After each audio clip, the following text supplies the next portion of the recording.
So we are going to talk on few of the topics. So as you can see on the screen, we are going to discuss the 5 modules. Okay, so let's say if as I said in the beginning, if anyone has been planning for the interview, or if anyone has been preparing for the exam and an interview after this, so what key areas, or what can say what main topics you have to remember from that perspective. So I have divided the 5 topics, okay, into n modules. So module number 1, we are going to clear, or you can say we are going to understand the basic fundamental of an ISO 27001.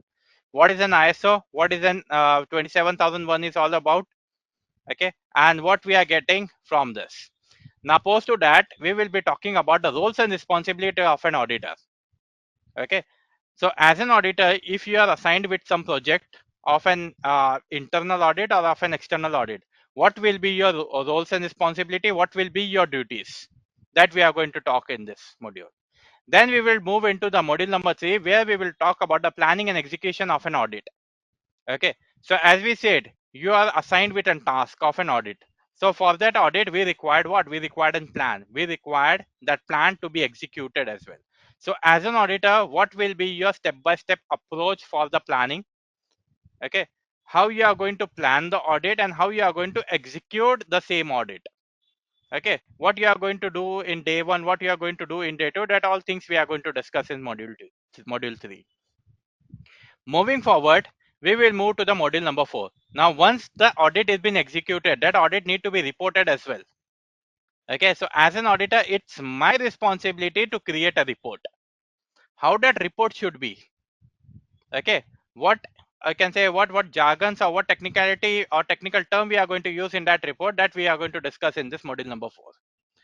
Not only that, if any problem or if any non-conformative has been identified, so we are the responsible person to take and follow up on that non-conformative as well.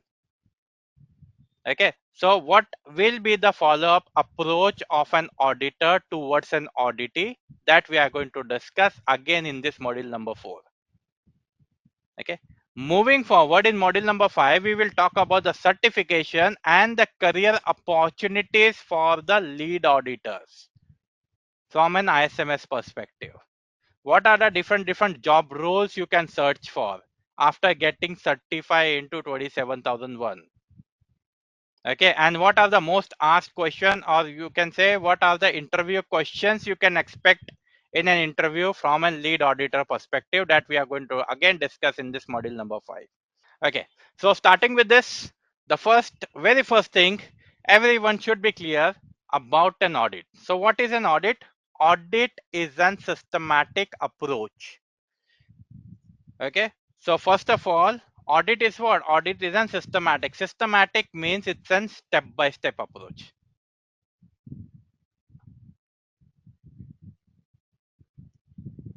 Okay, so audit is a step-by-step approach. It's an independent. Independent means your role of independency.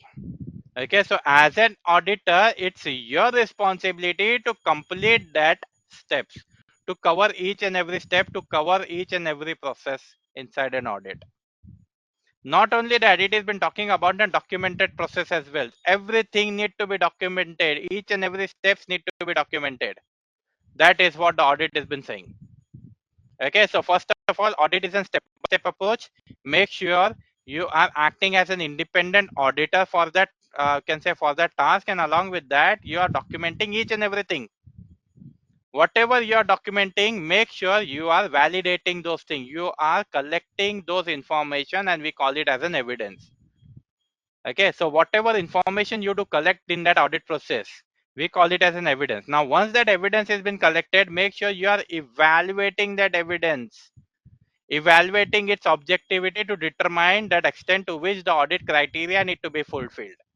Make sure whatever evidence you are collecting, evaluate that evidence against to the criteria which has been set. Now, what is this term criteria? Okay, now criteria is what? Criteria is the thing against to which you are getting audited, against to which we are getting an certificate. That will become an criteria. Okay, what is your agenda?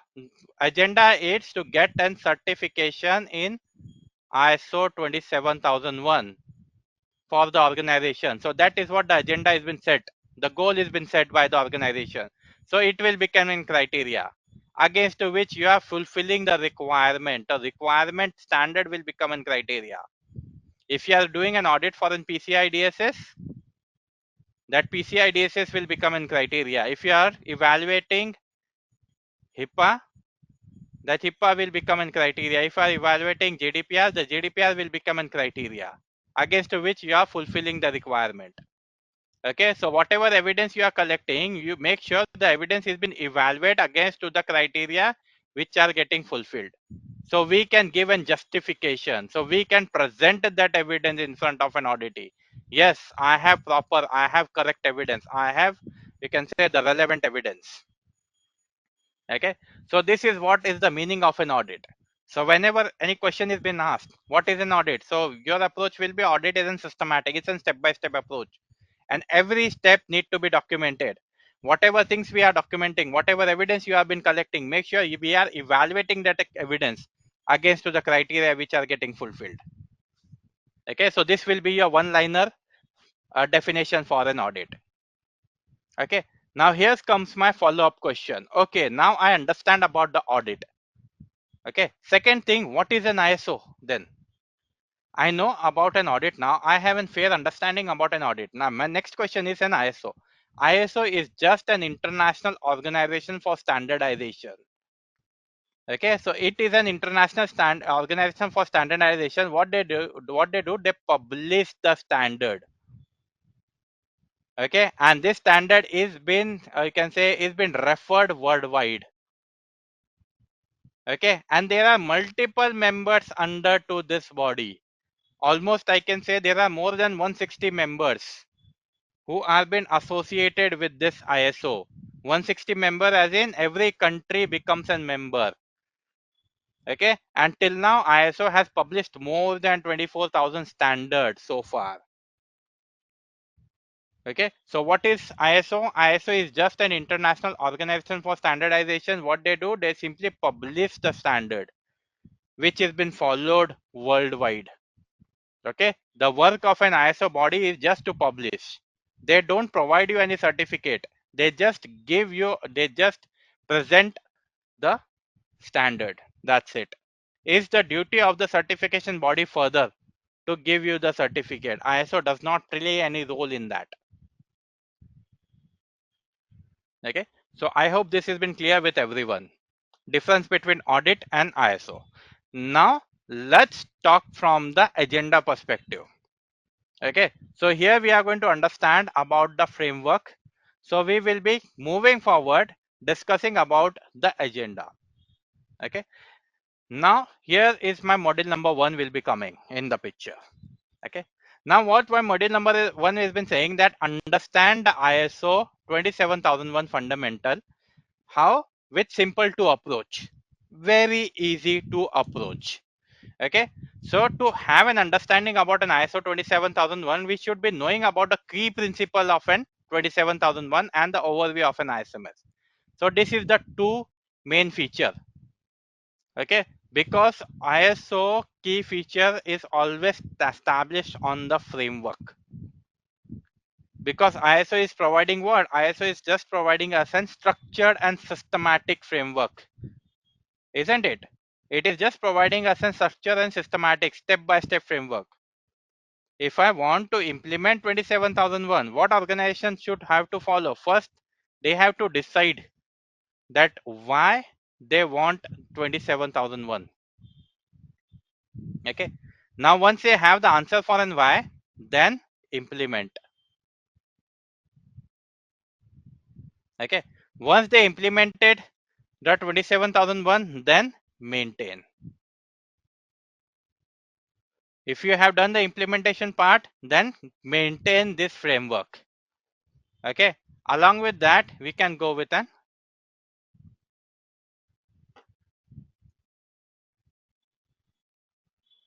continuous improvement.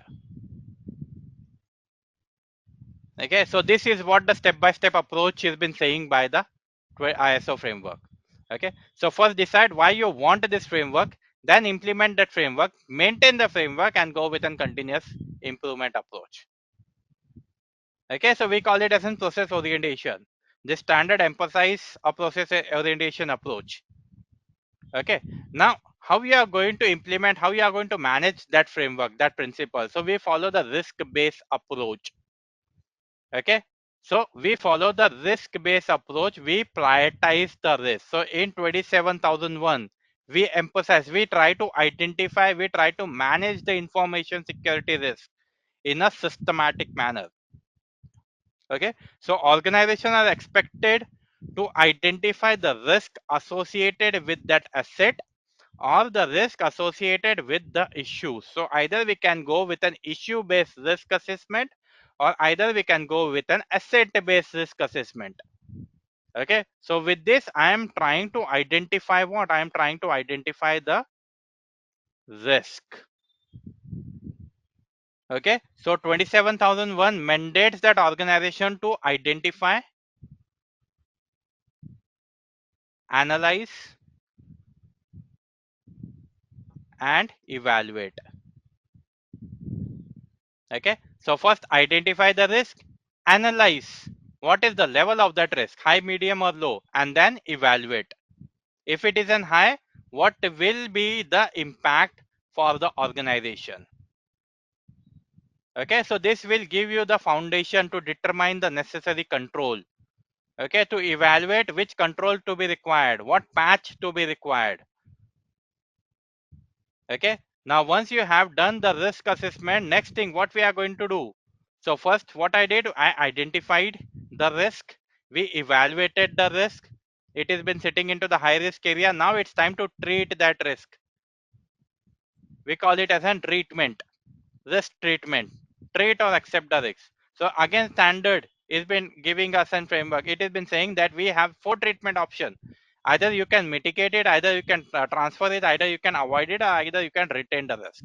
So we have 4 options available. So out of that 4 options, which one you are going to choose? So management will decide. Okay, the risk has been coming under to my threshold. So we are going to accept that risk. Okay, it is not impacting that much for the organization. So let's accept that risk. Okay, then we have, sorry, let's avoid that risk. It is coming under to my appetite. So we are going to go with a risk avoidance. Okay, let's say the risk has been going beyond to my appetite. Okay, beyond to my threshold. So what I'm going to do, either I'm going to treat it. Okay, I have the resources, I have the budget, let's treat that risk. Okay, so let's treat that risk. Then if I don't have the budget and resources, what we can do in that case, we are going to accept it. Sorry, we are going to avoid it. Okay, so it is beyond to my budget.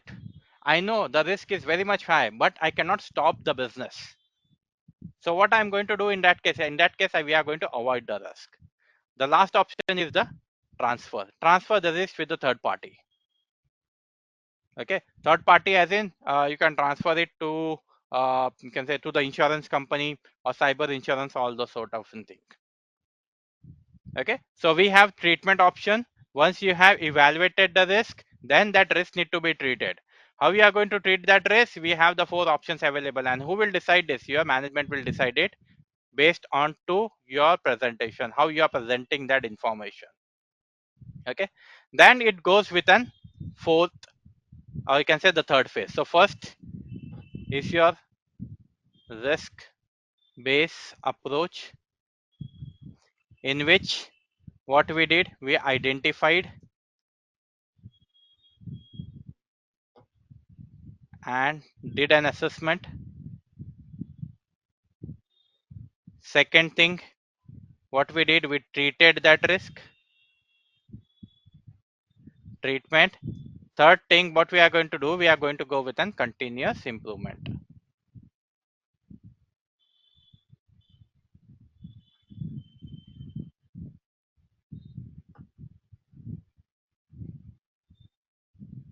Okay, so this space approach is not only one time activity. Okay, so it is not saying that once you have done the assessment, it has been done for the year, or you can say it has been done for the lifetime. No, Risk is not static. Every time the risk will change, the opportunity will change, the threat factor will change. So it will go on a continuous ongoing cycle. Every year we have to do an internal audit. Every year we have to do an assessment. So we can identify the new risk. We can treat that risk. Okay, that is what your continuous improvement has been saying. Okay, so organizations are required to regularly review and update the risk assessment, review and update the risk treatment plan as well, and adopt with this evaluation threats and vulnerability. Okay, for example, let's say there's an infosec train. What they are doing, they are storing all the client data. Okay, now what they are going to do, they are simply going to do a risk assessment onto the database, try to identify what are the risk to that database. Okay, is there any unauthorized access in that database server? Okay, based on that, what they are going to calculate, they are going to calculate the likelihood and impact. Okay, what if the classification, this has been saying it's sitting into the high risk area. Okay, so sitting into the high risk area, there is an access, or you can say there is an unauthorized access done by some person who are not authorized to access that database. So what we are going to do, we are going to treat it to mitigate that risk. For what we are going to implement, we are going to implement the multi-factor authentication, or we are going to implement the encryption connection as well, or you can introduce the policy as well, access control policy. Okay, so this control are first of all it will be documented and it will be sitting into your risk treatment plan as well. Okay, and then we are going to implement this control. Now once this control has been implemented, this control will be monitored on a regularly basis. Okay, we have an access control policy. Now let's take an update from everyone, or let's review every year. Okay, what privileges have been assigned on a regular basis if any new employee or if any employees has been terminated. Let's review it. Okay, let's review the ACL list. Let's review the control. Let's review the encryption connections as well. Let's review the multi-factor authentication which has been implemented. So like this, we are going to go with a continuous improvement on a regular basis. Okay, moving forward, you will hear this term okay, very often. Okay, a very regular, I will say, PDCA cycle, a very common term in an audit. Okay, this is a foundation of your continuous improvement. What we do, we simply follow the PDCA cycle. PDCA cycle has been saying what? PDCA cycle is just saying plan, do, check, and act. Just remember this four term: plan, do, check, and act. What I am been planning for, I am been planning to do an audit or to do an assessment. Okay, or else I have been planning to establish the ISMS policy. Okay, then once I have created a plan, it's time to implement those policy. Okay, so whatever policies we have decided to consider to introduce in the organization, let's implement it. Now I will be moving into the check. Let's monitor. Let monitor or review that ISMS performance against objective. Let's monitor that policy, whether this policy has been followed by everyone. Let's take and feedback from every employee. Are they have been aware about this new introduced policy? Okay, if they have not been aware, if this policy is not been followed, then we are going to react on it. We are going to give an awareness sessions to everyone. Okay, we are going to take an corrective action to improve the continuity. Okay, so P stands for plan. Now this plan involves what? Plan involves establishing for your objective, your goal. Okay, my goal is to identify the risk. My goal is to treat that risk as well. Okay, for that we required what? We required a plan. How we are going to address the risk. Okay, so I am going to address the risk by performing a risk assessment. Now what type of a risk assessment we are going to do? So let's create a strategy for that risk assessment. Okay, then we will be moving, once the strategy has been created, then we will be moving into the do phase. In this phase, whatever it has been planned, let's say control implementation, or let's say risk assessment. So as per the plan, we are going to do that risk assessment. Okay, now once the risk assessment has been done, we are going to review that report, that during a risk assessment what problems have been encountered or what risk has been identified. So let me review that opportunity-led risk, and let's control that risk by putting up an policy, by putting up an control. Okay, and that is what we are doing. We are acting on that risk, we are reacting on that risk. Okay, so this is what your PDCA cycle has been saying. Okay, so if you say, let's say I have been given a task. Okay, so my organization has been saying that identify. Okay, so identify the need of, you can say, how you are going to secure the data more efficiently inside infosec train. So what I am going to do, first I am going to plan, I am going to define the objective, that we are going to implement the access control, and we are going to go with an encrypted policy. That is what we have planned for. Then we will move into the do phase. So I will roll out new control, encrypt all backups. Okay, limit the data access. Okay, or limit admin access. Okay, along with that I will be you can say rolling out one more new policy, awareness training, security awareness training to be given to everyone. Then I will be moving into the check phase. Okay, so I will be going into the check phase. So where what I'm going to do, I'm going to do an internal audit, I'm going to do an KPI review to see the improvement. Okay, so see the you can say the patching process as well, and then with your act. Okay, so the revise, or you can say you will check whether the policies has been patched properly, or whether new update required. So let's roll that update. The update has been going in a monthly basis. Security review has been done, security training has been done, so we can ensure, or we can give an commitment based on that. Okay, so this is what the PDCA model has been saying. Now moving ahead, that is what your annexure A comes into the picture. Okay, now first of all, what is an annexure A? So you will see this thing a lot in your ISMS manual. Annexure A, we have two things in your ISMS manual. One is your clauses, and second one is your annexure A. We call it as a control. Okay, a list of control. A simple term for an annexure A is just a list of an control. How many control there are? In total 93 controls in your annexure A. Now this 93 controls have been categorized in 4 groups. Okay, so we have 4 groups under to this annexure A. What are those 4 groups? One is your organization control, second is your people control, third is your physical control, and fourth one is your technological control. Okay, so we are getting a comprehensive list under to this annexure A. Okay, and which annexure A we are following? We are following the 2022 version. Okay, so what we are getting in 27001 ISMS manual, we are getting a list of and controls, we are getting a list of and clauses as well. Now what are this control is all about, where I am going to take a reference. So we have a guide available for that. We call it as an 27002 guide. It's a guidance standard, will give you the information about all the 93 control. What are those 93 control all about? How you are going to implement those 93 controls. Okay, so you will get a detailed guidance for the implementation of those 93 control under to your 27002. Once I have decided, let's say here I have done the assessment, risk assessment. How? With the help of an PDCA cycle.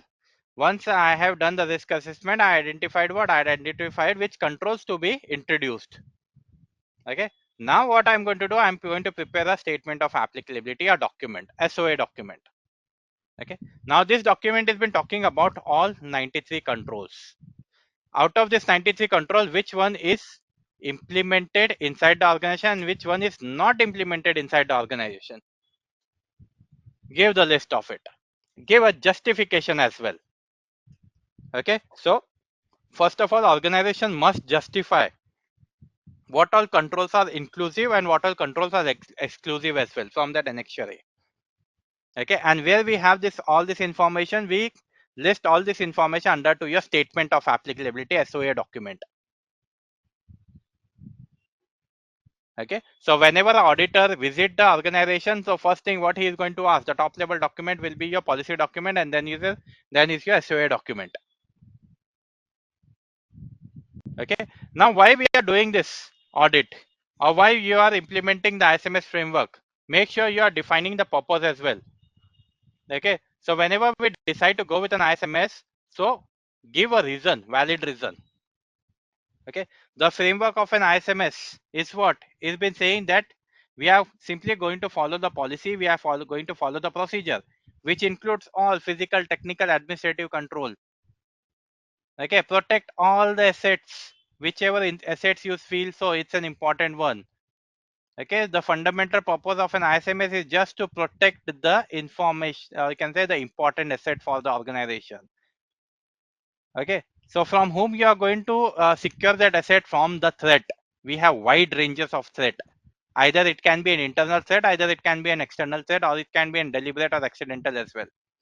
Now, coming back to the, you can say the ISMS framework. Okay. So over here it has been saying define the purpose, define the scope, policy, and objective. Now let's say, okay, so that's a very good initiative. So let's think from an let's say project wise. Okay, so let me give an example over here on this phase only. Okay, so as I said, we are starting a project, or let's say a project has been given to us.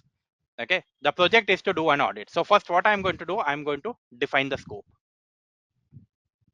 Okay, so where you are going to do an audit, define the boundary, certain boundary. Okay, so ISMS has been based on the business need. For example, there is a healthcare company, so what they will be doing, they will be defining the ISMS scope to make sure that we are covering all the data related to the patient. Okay, all the data which is been can say managed by the third party labs as well. So we have two facilities, one in X location, one is Y location, so we are going to include both the location. Okay, now once the scope has been defined, once the boundary has been defined, then we are going to create a policies for that. We are going to set a tone for the ISMS practice. We are going to introduce the control, which control, access control to the data protection. So our organization will going to start adopting the policies, access control policies. Okay, and it will become a mandate that we will enforcing this mandate policies that lead privilege access to be given. Okay, and make sure you are reviewing this access on a regular basis. Every monthly there is a review. Along with that, we are enforcing one more control. We are enforcing multi-factor authentication and admin for all the admin account. Whenever any admin tries to log in into the server, make sure there is a multi-factor authentication.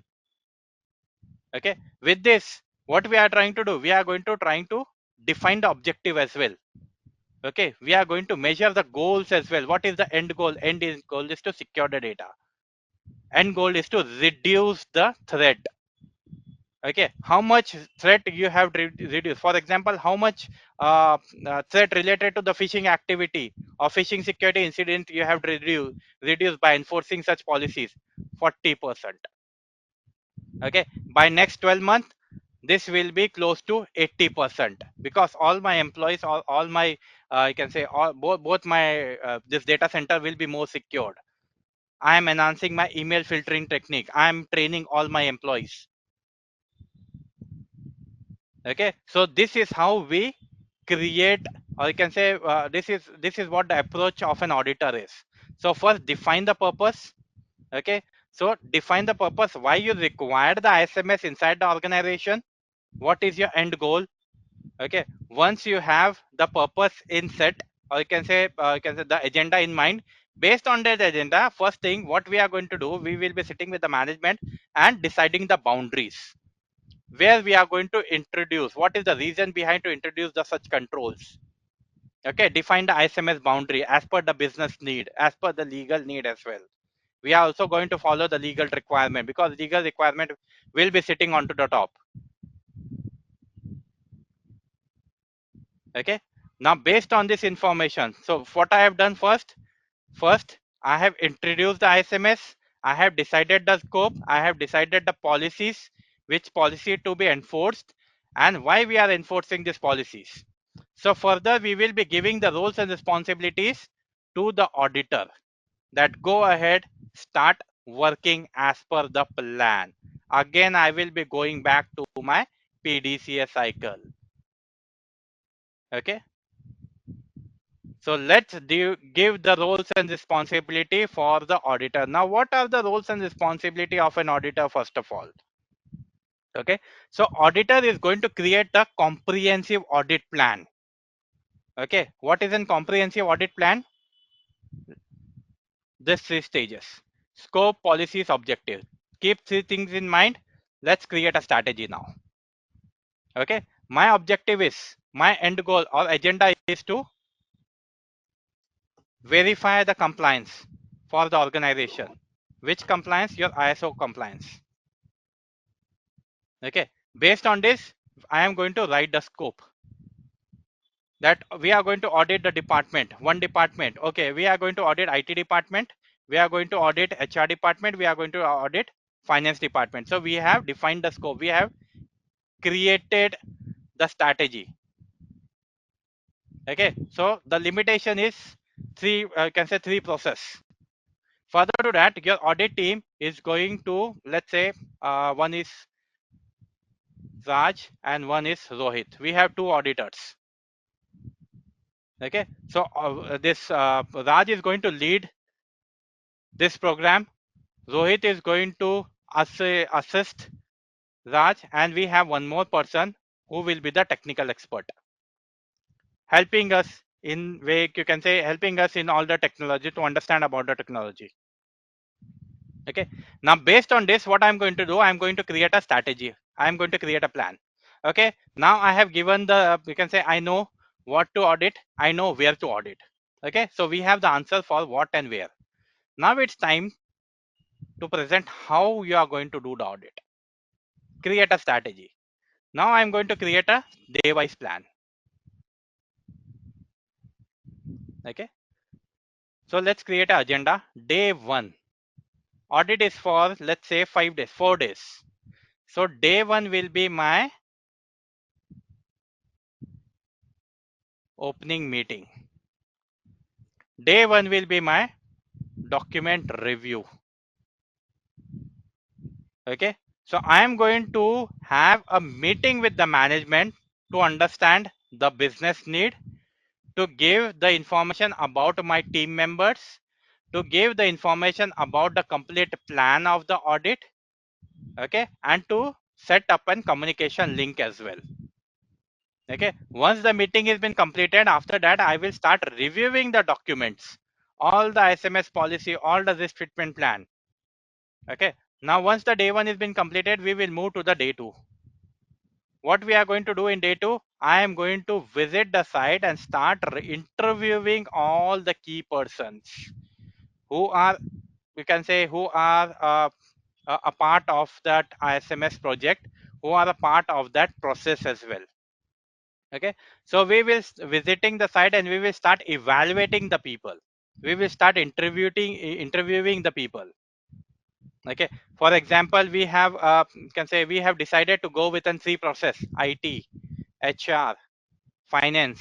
So I will be selecting we can say IT manager, HR manager, and finance manager. Okay, and this three person will be, you can say, will be interviewed. Okay, then moving on to the day 3. Day 3, what we are going to do, again I am going to review the physical security control. Now first I have reviewed the documents, then I have reviewed the people, the policies against to the people, against to the technology. Now I'm going to review the physical security controls as well. Okay, then I will be moving on to the day 4, consolidate all the information together and give your verdict. Okay, what information, what evidence you have collected on day 1, what evidence you have collected on day 2, what evidence you have collected on day 3, consolidate all the evidence and give your findings, and then go with a meeting, disclose that information in front of a management. So we are into the planning stage. Okay, so we will be defining the roles and responsibility to all the key member, because one auditor cannot complete, can say, cannot evaluate each and everything. Okay, so based on to, you can say, the understanding the auditor have, so we will be distributing the task. Okay, so I am going to give a task to review, we can say, HR domain to one auditor who is very good with you can say HR resources, who is very good with the HR policy. So the task has been given to him. Then second, the one person is very good with an IT security, so I will be assigning the task to that person. So like this, we will be distributing the roles and responsibility. Okay, to make sure that we are simply following the, you can say, the corrective approach. Okay, now under to that, you can decide, or you can go with any of the team members, or you can say you can have how many, you can say you can, as per the size of the audit, you can decide how much auditor you want. Okay, you can go with an one auditor, you can go with an two auditor, you can go with an three auditor as well. Okay, now once the timeline has been prepared, once the roles and responsibilities have been assigned, we are ensuring what, or what the company has been ensuring, that they are simply following the compliance. Okay, they are ensuring that the organization is verifying the ISMS compliant with the 27001 standard. How? By identifying the non-conformity, by going with an corrective action. These are the key competency challenges. Okay, now how a auditor should think. Auditor should always think as an analytical thinking, or you can say analytical approach. Okay, so auditor thinking allows the lead auditor, you can say analytical thinking allows the lead auditor to evaluate the criticality of the evidence which you have gathered. Okay, for example, we have, you can say we have collected some information. So with an analytical thinking, I may try to correlate, okay, this information is sufficient. This information is, you can say, is very much limited. Okay, so I am going to correlate again, okay, this information, you can say, whatever risk we have identified, it's sitting under to the high risk area or to a low risk area. Okay, so auditor need to analyze what is the potential impact of the issue which you have identified in the other organization. Okay, and based on that, on your findings, I am going to scale that finding. Okay, either you can go with a 3 by 3 matrix, either you can go with a 5 by 5 matrix as well. High, medium, low. Create the priority list. Okay, for example, how we are prioritizing the task. Okay, for example, any task has been given to you by your manager. So what we do, we create a priority. We create a, can say we prioritize each and every task. Some tasks need to be done before lunch. Some tasks need to be done after lunch. Why before lunch? Before it has been sitting onto my high priority area. This need to be done as soon as possible. Same goes over there as well. Okay, so based on to the priority, we are going to categorize it. Not only this, the same thing we follow in your risk assessment as well. Whenever we do a risk assessment, we go with a top-down approach. We follow the same criteria. Where I'm going to invest more time. If I want to evaluate any one, you can say one process, let's say an IT department. Now inside this IT department, which specific area I will be addressing, I will be giving more attention. So what I'm going to do, I'm going to go with a top-down approach. Okay, in the IT department where most of the data is getting, can say, circulated, I will be going into the data center. I will be going into the database first. I am going to evaluate the database where, you can say, where the risk factor is very much high. Okay, so like this, you can say this is how our auditor approaches in form of your analytical thinking. Okay, then is your communication skill. How well you are communicating with the management or with the auditee. Okay, so if I, you can say, if I encountered some problem or any issues, so it's my responsibility that I am communicating this information in a clear and concise manner in front of an auditee so they can understand. I'm not going to use any technical jargon in your report as well. We are not going to use any technical term as well. Okay, because the management who has been sitting over there, they are coming from a non-technical background. Okay, and we respect that. So that's why what my approach will be, that whatever information I am sharing with them, it is going in a non-technical manner so they can understand, and based on that they can take an action to it. Okay, not only that, what we are expecting from the auditor, knowledge on an ISO 27001. They should have an good knowledge throughout the 27001 standard. The basic thing is been required from each and every auditor. Knowledge about the clauses, knowledge about the controls. From where I can get all this information, you can simply refer the ISMS manual. If I want to have a knowledge about each and every control, what I'm going to do, I'm going to refer the, can say, the 27002 ISMS manual. Okay, will give you a deep understanding on each and every control. Okay, now moving to your module number 3, which is talking on develop an audit plan. Okay, so already I know how to create a plan. Now it's time to develop a plan based onto the criteria. Now I'm specifically talking about 27001. Over there we are talking about an audit or general audit. Over here we are talking about an 27001. Okay, so it's a project, it's a task. You can see over here it's a step by step approach again. Okay, create a plan, conduct the audit, and if look for the effectiveness interview technique as well. Okay, so define an objective, schedule an assignment and responsibility, conduct an audit activity. How? By reviewing document, performing on-site, interviewing auditee. Effective interview technique. How? Always ask open-ended question. Active listener, note taking and observation as well. Okay, so let's quickly talk about this. It's the same thing, but over here specifically we will be focusing on your 27001. Okay, so let's suppose my objective is, specifically we are picking one control. Okay, my objective is to implement access control. Okay, I'm not talking about an audit as of now, I'm simply talking about an approach. Okay, so my objective is to implement an access control.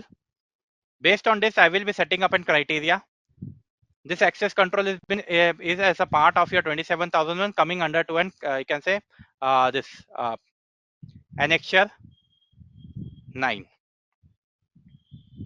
Okay, so it is a part of your control coming under to your annexure I. So that means criteria has been saying mandatory we have to follow 27001. What that is what the requirement has been saying, mandatory you have to follow, we cannot skip anything. Okay, so now I know I want an access control, you can say access control in my organization. So let's create a plan for that. Okay, now I'm going to assign a person who is going to implement this control. So let's assign a team. Okay, where we are going to put this control, we are going to put this control in 3 I can say this process. One is your IT, second is your HR, third is your finance account. We are going to put this control, this access control in 3 in this 3 domain. How, in how many days? What is the TAT? Within 3 days I have to do this, I have to complete this, one department each day. Okay, now once the objective has been set, the schedule or you can say the responsibility has been given, then we will be moving into the stage number 2, perform on-site visit or you can say conduct the audit activity. Okay, so we have a new control, access control. So let me review whether that control is been documented, is been kept is been kept documented as an evidence. Okay, so what I'm going to do, I'm going to review the document, I'm going to examine the policy document, I'm going to look into the statement of applicability. Under to the statement of applicability, if this access control has been listed, I will be looking into the assessment report, where after this implementation whether they have done a quick assessment, whether they have taken the feedback, whether they have given the training to each and every employees related to this control, related to this policy. That is what I'm going to review first. Okay, the evidence in form of a documented format. Then I will be testing by myself, performing on-site visit. That means I will be verifying each and everything. Okay, so I will be observing you can say the control, how the access control is getting worked. Okay, who is managing this access control, under to which you can say the admin this task has been assigned. Okay, I am going to ask the question to that person who is responsible behind to this access control. Then I am going to ask a questions to each and every employee, to and some employees. Okay, whether you are following this access control. Okay, are you having an access to the database of the HR? Are you are having an access to the database of an you can say specifically accounts? Okay, so we will be evaluating each and every one. Okay, and then I am going to gather the information. Okay, now once the visit has been done, once the interview, can say the interview has been conducted, and I will check the effectiveness of the interview technique as well. What will be my approach for an interview? Always go with an open-ended question. Now what is this open-ended question? Always remember one thing in mind. One thing, one very easy step. Okay, so this creates lots of complex as well to many of you, that how, what will be the approach, how I'm going to ask the question. Always remember this thing. Whenever you want to ask any question, always go with this: who, what, when, where, and how. Okay, 4W and 1H or 5W and 1H. Okay, you can include Y as well. Okay, your question will always start with W and 1H. In response, you will get a detailed information. Okay, why this control is been implemented? So that person will be giving me the information. I will be asking this question to the, you can say, the project manager. Why this control has been implemented? Who is the responsible person to introduce this control? How you implemented this control?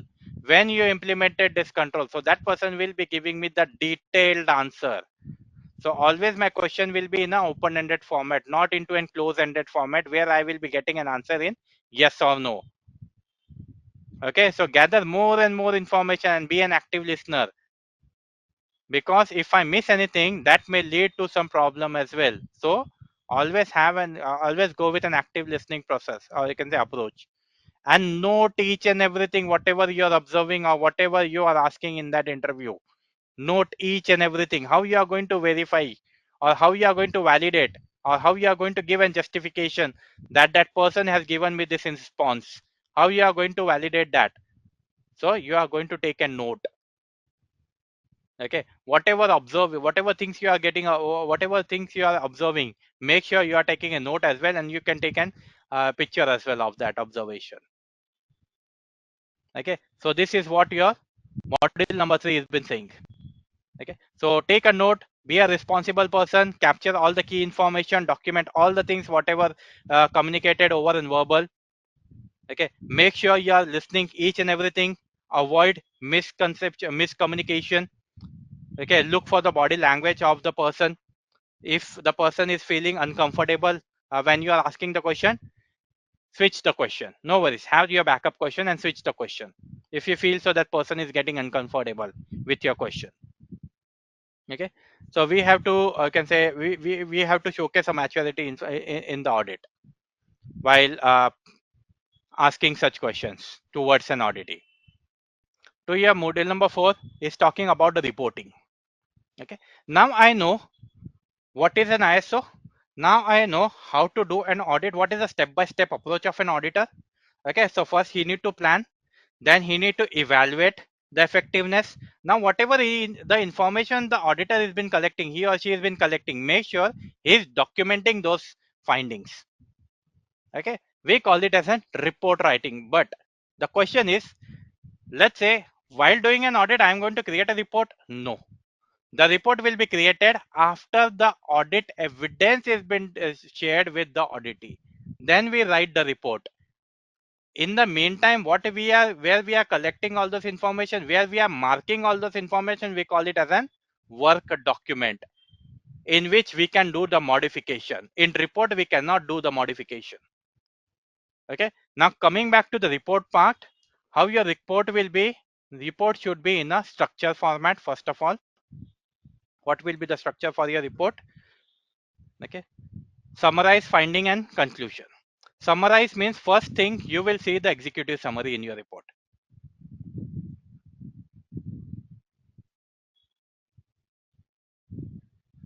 Okay, the section which is providing you what, a high level overview about the audit. It is typically including you can say all the information, your scope, your criteria, your time period of the audit.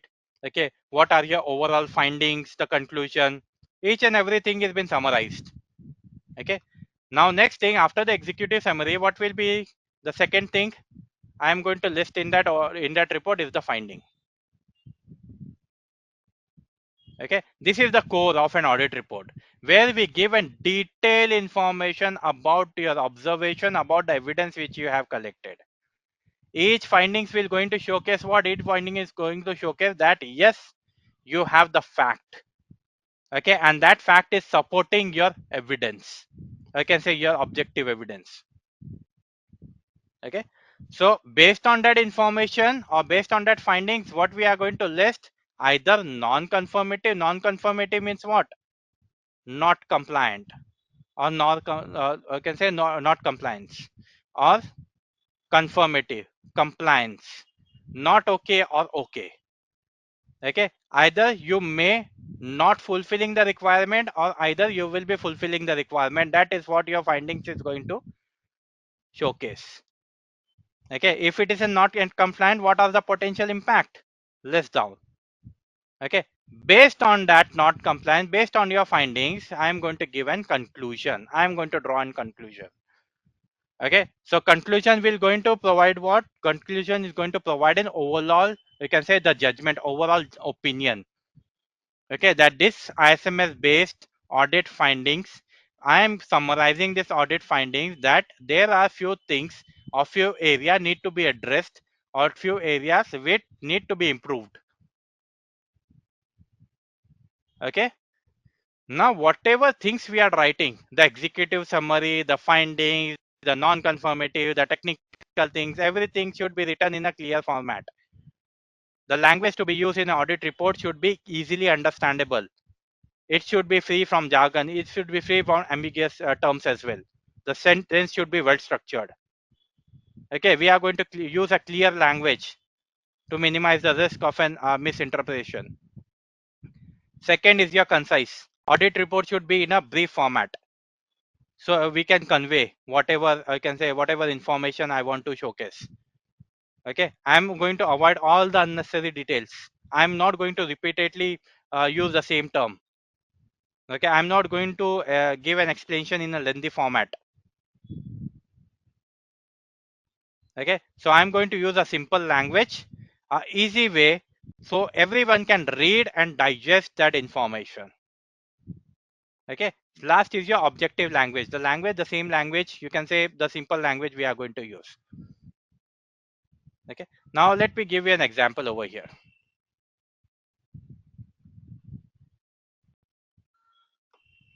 Okay, so first one is the summary. I am going to give an overview about the audit. Okay, I am going to give an information about the scope. I am going to give an information about all my team members who are the part of that audit. Okay, I am going to give an information about you can say overall result as well, and based on that the findings will be given. Okay, for example, the organization has not reviewed the risk assessment from last 20 months. Okay, so what I this is the finding. Based on what findings you have came to this conclusion, I have reviewed the assessment. The last assessment report was been done in 2 years back. Okay, the last risk assessment has been done 2 years back. This year no risk assessment has been done. Organization also not reviewed the risk assessment as well, the plan as well. Okay, based on what fact you came to this conclusion? So we have a specific control which has been talking about the risk assessment 6.1, plan for the risk assessment and do the risk assessment 8.2. You are not following this control, you are not following these clauses. That's why I came to an conclusion, it's a non-conformity. When I reviewed the document, that time when I gone with a detailed observation, then I came to know that the auditee haven't done the risk assessment from last 12 month or last 13 month or last 14 month.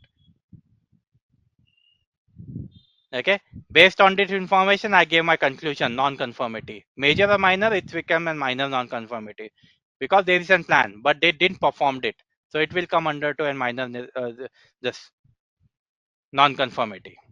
Now clear, concise and objective language. As I've given you information that the report should be in a very clear format. The report should be in an objective language. We are going to use a standard language, standard template over there. And last one is the concise. Okay. Now moving forward, in your audit, Okay, in your report, either it can be a non-conformative or it can be an area of improvement. Okay, now corrective actions or continuous improvement. Okay, so as an auditor, we are free to give the suggestion as well. Okay, so if I had identified in non-conformative, so what we are going to do, we are going to highlight the gaps. Anything is getting violated from that standard. For example, there is a lack of an periodic internal audit, which is violating what? Which is violating a can say a clause number 9.2. Under 2 and 9.2 has been saying that you have to do the internal audit on a regular basis. Okay, mandatory we have to, sorry, 9.1 mandatory has been saying you have to do the internal audit. Okay, so there is a lack of an periodic internal audit. So what I am suggesting over here, create a plan first, that every year there should be an internal audit mandatory. Apart from that, there should be a management review. Again, it becomes a mandatory if you follow the 27,000 months. So what I am doing, I am giving the suggestion over here. Okay, suggestion for the improvement. So we are going to provide an actionable suggestion. For example, okay, I have reviewed the audit. We have established the annual audit schedule. Okay, from tracking. So let's say there was can say there was no plan ready for that. Now I am suggesting a plan. In the month of February, we can decide to go with a gap assessment. In the month of March, we can go with an I can say internal audit. Okay, in the month of an April, we can go with a management review. So like this, we are creating a plan. I am suggesting for the improvement. So I can identify the problem and we can fix that problem in the given time. And after that, management can also share their input. Okay, so that is what the suggestion of an improvement has been saying. Not only that, this need to be tracked. It need to be verified. Okay, so ensure that the organization is implementing and going within corrective actions. They are closely following up on every audit report. They are maintaining the access log as well. You can say the status as well. What is the status of your audit? What is the status of your risk assessment? What is the status of your risk treatment? Make sure this is being confirmed by the management. Every track need to be, or you can say every information need to be given. Okay, so you can use the tracker too. Okay, so let's go with an example for this non-conformative and identifying the non-conformative. So let's say there is an organization, InfoSec train. They are ISO certified. So during an internal audit, there was certain non-conformity which has been identified. Now, what was the non-conformity which has been identified in InfoSec train? That there is no backup policy. The organization backup policy requires a daily backup need to be done. Okay, so there is a critical database.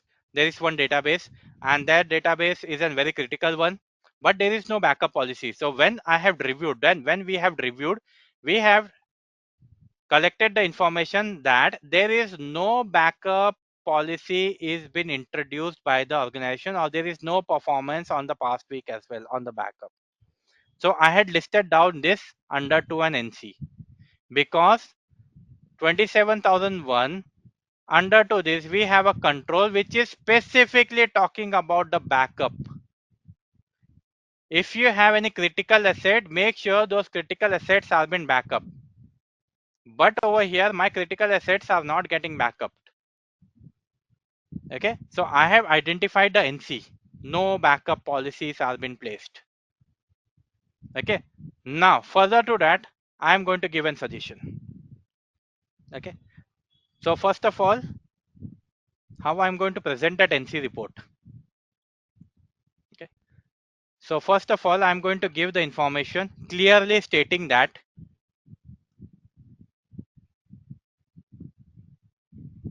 requirement has been saying that go with an, you can say, backup information. Okay, so at least infosec train should have a backup policy which mandates for daily backup for your critical database. Okay, so there is a specific control for that. Now this is the requirement has been saying. Second thing will be my evidence. What evidence do I have? So I have reviewed the logs. or you can say the backup law, which has been showing there is no successful backup has been happened on 1st of in July, or let's say 2024, or let's say 1st of and 2nd of in January 2025. So I had reviewed the logs and no backup has been done. So this is what the evidence I am presenting in front of you. Third thing, what will be the potential impact? Okay, loss of critical business data. Sorry for this, my pencil has been working weird today. Okay, so loss of critical business data. What if there is a system failure? All the data will be will be deleted, and this is going to impact my business continuity, which will be my you can say which will come into my you can say a failure, which will come into my loss of the clientele or loss of an client details.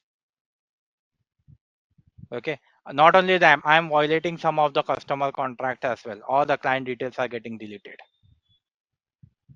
Okay, now I had identified a non-conformative. After that, what corrective action we are going to take? What corrective action infosec train is going to take based on this information?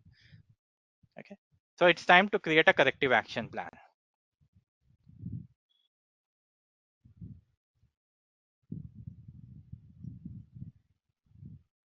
Okay, so first my IT team is going to do an investigation to find out what are the recent server when the server is recently the server has been upgraded. What is the conflict that the backup is not happening, or why we didn't have the backup policy? Try to identify that. Then based on this, we will patch the problem. Okay, so root cause analysis has been done, the investigation has been done, and the investigation team find out that the due to the server upgrade, there was an the conflict between the server, that the backup has been stopped, or the schedule for the software backup has been stopped. Okay, so what action we are going to take? Action number 1, reconfigure. Okay, reconfigure the backup software. Okay, now who will be the responsible person? Your IT team, or you can say IT manager. When this will be done? Date or due date. Okay, on let's say 15th of May 2025, this will be done. This is my action number 1. Action number 2. Okay, so once you implement this backup policy, monitor. Okay, so there will be a daily monitoring. Okay, so there will be a daily monitoring after the backup by the evening. Responsible person is the IT manager. IT manager makes sure that the monitoring has been done, or at least he review it. That will be my action number 3. Monitor and review on a regular basis. Review every month or review every week to identify if there any problem again has been encountered. Okay, so verify whether your backup is successful or it is unsuccessful. Okay, every 15th day, every 10th day of the month, so you can do the backup. So like this, I'm going to prepare a action plan, corrective action plan. Okay, now once the corrective action plan has been done, then we will move to the third state, track and verify the correction. Verification number 1, auditor is going to review the backup. How we are going to verify it? So first I have the auditor who are going to do the verification for me. Second, the verification number 2, management review. Okay, so auditor will going to, or you can say the management is going to take an action. They are going to give an confirmation. Okay, this is getting reviewed on a monthly basis. They will share their input. Okay, monthly is not okay for me. Not from next month onwards, we will do the review for at least we will do the review for twice in a month. They had given the comment. Okay, now this need to be documented, that the logs are getting reviewed every, or you can say the backup policy is getting reviewed twice in a month. The auditor is going to monitor the logs and confirm the daily checks or the monthly 2 times the checks has been done. Okay, so like this we are giving the confirmation. Okay, and along with this, what I am going to do, I am following a simple thing. I am simply following the continuous improvement. I am addressing the problem. I am addressing the information, you can say the incident related to the infosec train, and we are driving towards a continuous improvement. Okay, so every time the auditor is suggesting new things, the alert are being generated, so and we are solving the alert. Okay, and the alert is being resolved within 13 days, within 12 days, within 15 days.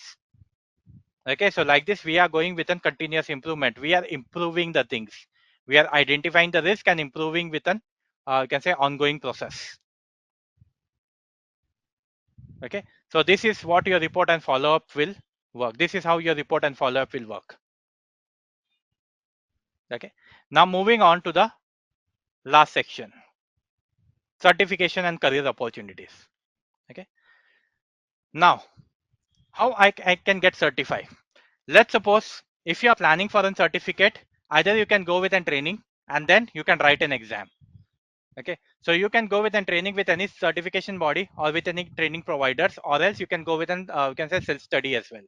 We have multiple videos available into the YouTube as well. You can refer those videos too, or else you can connect with any of the training body. You can get trained related to the process, related to the you can say the technique, you can say uh, the terminologies about the audit, and then you can write an exam. Now talking from the exam perspective, we have many certification body available in the market. Many certification body, we have PECB, we have IGC, we have TUV. Whatever certification body you are selecting, first thing what you have to do, you have to do an audit. Okay, in certification body, how you can do the audit? First decide. Okay, first decide your criteria, what is your budget. Okay, then start analyzing that what all certification body are available which are giving you the certificate on your budget.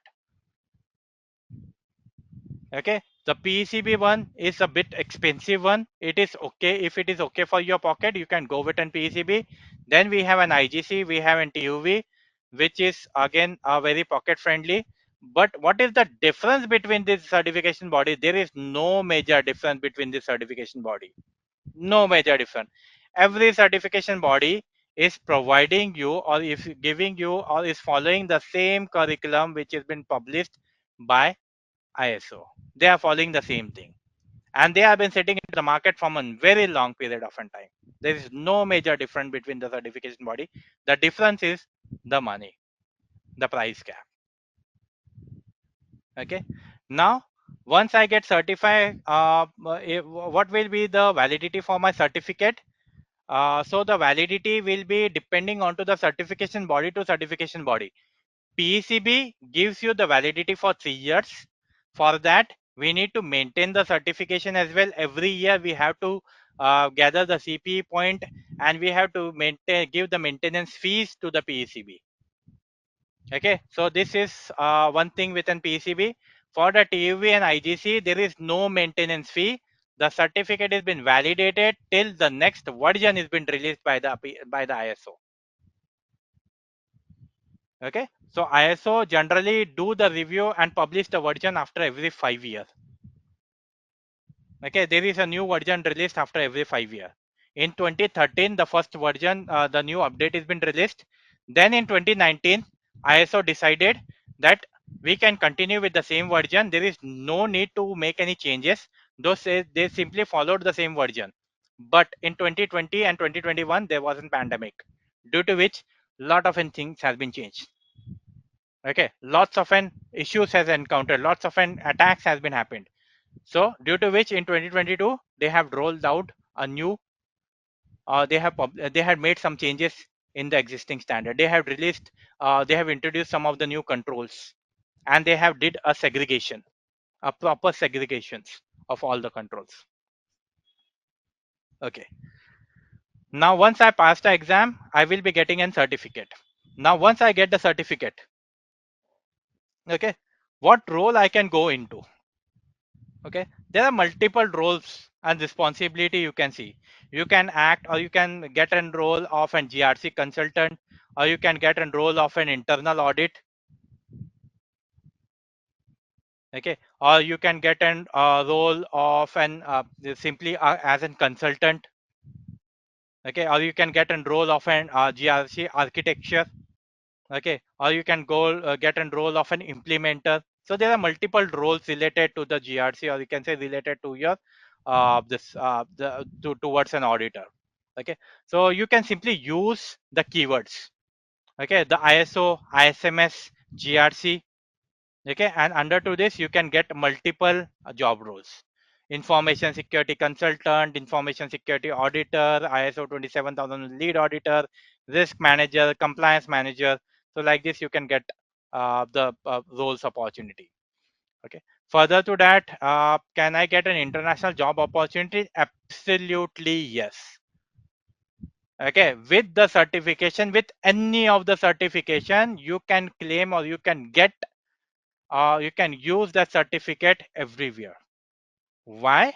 Because ISO, it is itself, it has been saying it's an international standard. It has been followed by globally, and same goes to your certificate as well. Your certificate has been, you can say you can use that certificate globally as well. It is globally recognized.